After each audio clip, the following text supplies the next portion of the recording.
Hello and welcome to Asia Now. In this video, I'll tell you about a continued rise in HIV cases in the Philippines. Engineer returns over 100 million pesos as part of restitution for ghost flood projects, and how do floods really affect everyday people in the Philippines, plus much more. I would like to start off by saying happy Thanksgiving to all my American viewers, because at the time of making this video, 5 p.m. still for you guys, just about getting ready to have a Thanksgiving dinner, which actually reminds me of two people who bought me a coffee, which I'm very thankful for, beginning with someone who bought me 5 coffees and says, "Happy Thanksgiving, brother." Thank you, someone. And someone else bought me a coffee saying, "Happy Thanksgiving." Thank you both for the generosity and those coffees. Let's take a look at our main story.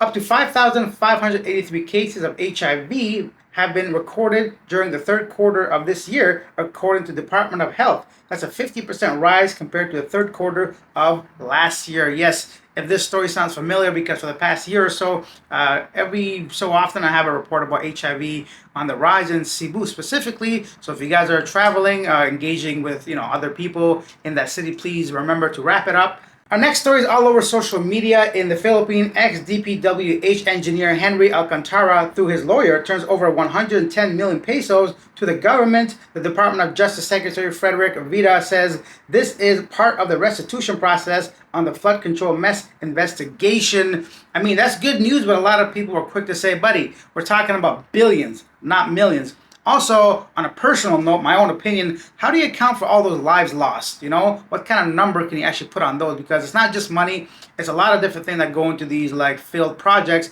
that should have controlled some of these flooding that occurred in the Philippines, which brings us to our next story. The issue of the flood control projects, including around 100,000 workers who are out of work due to canceled infrastructure projects. Exactly, because right now they're trying to sort out exactly what happened with that money. The government has put a pause on any further budgeting for that. So this actually puts 100,000 people's jobs at risk, which takes us into our next story. The residents in the flood-prone province of Bulacan on Thursday expressed outrage over alleged corruption that left communities submerged and businesses shuttered. Despite billions of pesos allocated for mitigation, officials remain unpunished, fueling public anger. Someone says the flood here is severe. Every day it is flooded. Students, regular citizens, businessmen, and all kinds of people are affected. Many businesses have already closed. Classes are often online, and it's not effective for small children. When the rain is strong and the tide is high, classes are suspended. The kids don't learn properly. What will happen to the next generation? Said a 54-year-old Hagonoy resident, Matilde Sanchez. Residents said the frustration goes beyond inconveniences, describing the corruption as systematic and inhumane.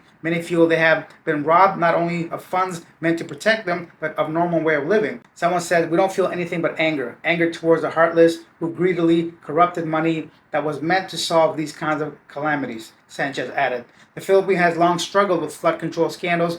Billions of pesos intended for flood mitigation projects were allegedly siphoned off through ghost projects that were never completed, leaving towns like Hagonoy submerged whenever tides rise and heavy rains hit. Public anger has grown as government agencies have yet to prosecute those responsible. Critics say corruption in the Philippines has spread across branches and agencies, affecting countless communities and eroding trust in public institutions.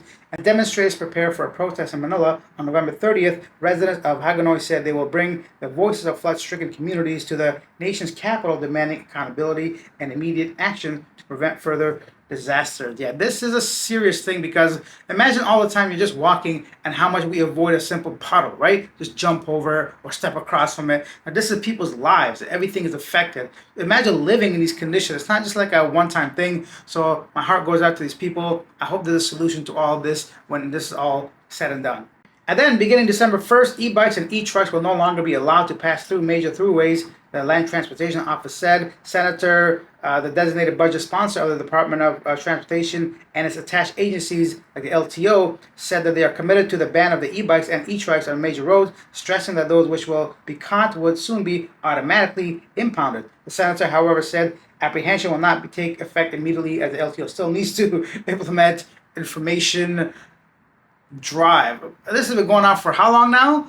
And why even bring it up if you're not ready to implement it? I don't know, whatever. What do I know? I'm just a foreigner. But those e-bikes are a problem on the road. That they're not licensed, number one, and also they go kind of slow. They shouldn't be on the highways. A lot of problems come from it. I understand they're good for the environment or whatnot, but they do cause a lot of problems on the streets of Manila and major busy roads, of course. Moving on to our next story, this one in Thailand, a Pattaya live stream turned violent after South Korean tourist was taunted on camera by Chinese man, leading to a street brawl. The fight, which broke out on a busy street, was partially encouraged by spectators. Two bars are now facing temporary closure due to the incident, raising concerns about tourist behavior and live broadcasting in Thailand, which is becoming a serious thing.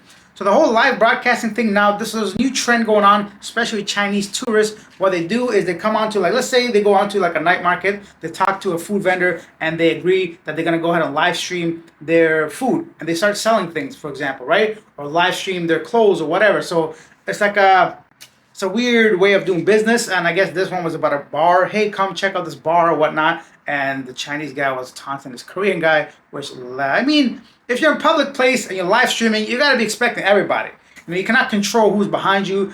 And if somebody, I don't know, this guy was actually like purposely taunting him, not just appearing in the background. So kind of an interesting, different type of fuckery in Thailand. And then in a shocking video, the dormitory building of a school collapsed on Sumatra Island in Indonesia. Students witnessed firsthand building collapse in Aceh province due to landslide and overflowing river behind the school. Okay, so when I first saw this video, it was what? What's going on? I thought it was like AI or something. Also because there was another incident like this that happened last month that took the lives of 13 people, 13 students. This one, luckily, based on the report, because I dug a little bit deeper into this, they had evacuated the students. They had evacuated the students, so nobody was inside the buildings. Luckily, apparently no casualties, but at first glance, it does look extremely dramatic, just like some of your comments from yesterday's video, which brings me to our segment, Yesterday Today. Wozy said, a fool and his money are soon parted. Ben Franklin. Mike B says, that's crazy. He handed over 700,000 US dollars. What's crazier is those two went back for more. They should have left the country immediately. Lots of stupidity, both sides. Yeah, I couldn't agree more. And Copal says, I wasn't even going to comment, but that dog carrying the puppy got me. It got me too. And I had to be sure it wasn't AI generated. This is the dog carrying its puppy during the floods in yesterday's video at the end of that. If you guys want to share some positivity, please let me know. What are you thankful on this Thanksgiving? Even if you're not celebrating like me, I don't really celebrate it, but I am definitely thankful for you guys watching, commenting, of course, for the channel being moderately successful of nearly 15,000 subscribers. I've been doing this for almost 2 years on Asia now, at least a year. I'm kind of lost about the timeline because I have living abroad as well. So I appreciate you guys by just simply watching, even if you're kind of the quiet type, never comments, never even presses a like. I don't mind. I still appreciate all of you guys on this channel. Thank you. I'll see you tomorrow. Oh, wait, never mind. Tomorrow, the news is going to be live. I'm going to do the news a little bit differently on a live stream. This time I'll try to stay on topic. A lot of time we stray off because people have questions and I get into this like state of just answering someone's question for way too long. But join me for a live stream maybe 2 or 3 hours later than our usual time. I'm going to say about 10 a.m. Philippines time. Thank you for watching now. I'll see you during the live. Bye.